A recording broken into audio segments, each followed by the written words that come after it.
ચાલવું એ કેટલું ફાયદેમંદ છે એની માટે તો આપણે વાત કરવાની જરૂરત જ નથી, કારણ કે બધાને જ એના ફાયદા ખબર છે. પણ ચાલતી વખતે ઘણા લોકો એટલી બધી ભૂલો કરી દે કે તેમને ફાયદો નથી થતો, બલ્કિ એના નુકસાન પણ થઈ શકે છે.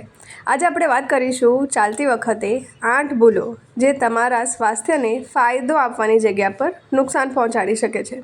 તો તમારે આ બાબતનું જરૂર ધ્યાન રાખવું જોઈએ. સૌથી પ્રથમ છે હળવું ડિહાઇડ્રેશન.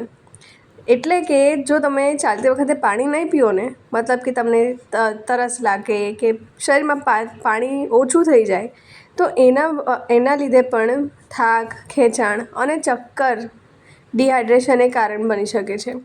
તો તમે જો લાંબા વોક પર નીકળ્યા હોય તો પાણી હંમેશા તમારી સાથે રાખવું જોઈએ. એક પાણીની બોટલ તમારી પાસે જરૂર રાખવી જોઈએ અને ચાલતા ચાલતા વચ્ચે પાણી જરૂર પીવું જોઈએ.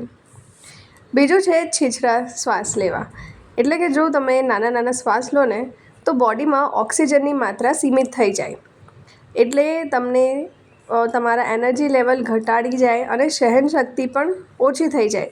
એટલે હંમેશા ચાલતી વખતે ઊંડા લયબદ્ધ શ્વાસ લેવા જોઈએ, જેથી તમારી બોડીમાં ઓક્સિજન પૂરતી હોય અને તમે તમારી ઊર્જાનું સ્તરને જાળવી રાખશો. ચાલતા પહેલાં કે ચાલવા પછી સ્ટ્રેચિંગ ન કરવાથી પણ સ્નાયુઓ જકડાઈ જાય છે અને સમય જતાં ઈજા થઈ શકે છે. તો તમારે હંમેશા ચાલતી પહેલાં અને ચાલવા પછી સ્ટ્રેચિંગ જરૂરથી કરવું જોઈએ. માત્ર કોન્ક્રીટ જેવી સખત સપાટી પર ચાલવાથી પણ સાંધાઓ સખત પડી શકે છે.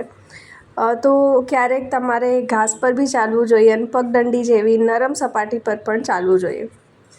ખૂબ લાંબા પગલાં લેવાથી તમારા સાંધા પર દબાણ પડી શકે છે અને ઈજા પણ થઈ શકે છે.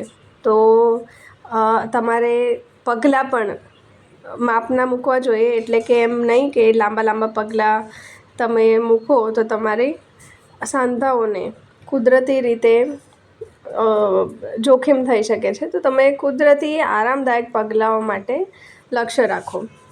ખૂબ ધીમેથી દોડવાથી કાર્ડિયોવેસ્ક્યુલર લાભ પૂરતો નથી મળતો.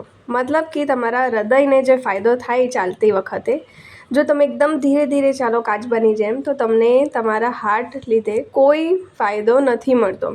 જ્યારે એકદમ ઝડપથી તમે ચાલો ને, તો તમારે સ્નાયુઓ પણ તાણ આવી શકે છે. તો તમારે ચાલતી વખતે એકદમ નોર્મલ વોક લેવી જોઈએ. એટલે કે ની બહુ ફાસ્ટ કે ની બહુ સ્લો, મતલબ કે માપમાં ચાલવું જોઈએ.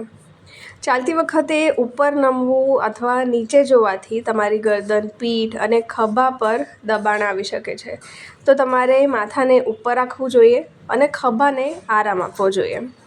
જો તમે શૂઝ પહેરીને નીકળ્યા હોય અને શૂઝ અયોગ્ય છે, ક્યાં તો પછી અસ્વસ્થતાવાળા છે, તો તમારે પગને અને તમારા સાંધાને દુખાવો, ફૂલ્લા અને લાંબા ગાળાની પગની સમસ્યાઓ તમને થઈ શકે છે. તો શૂઝની સાઇઝ ફિટિંગ પણ એટલી જ મહત્ત્વની હોય છે. તો આ બધી બાબતોનું તમે ધ્યાન રાખો અને તમે મસ્તથી ચાલતી વખતે આ બધા બાબતોનું ધ્યાન રાખો, તો તમે પૂરેપૂરો ફાયદો મળી શકે છે.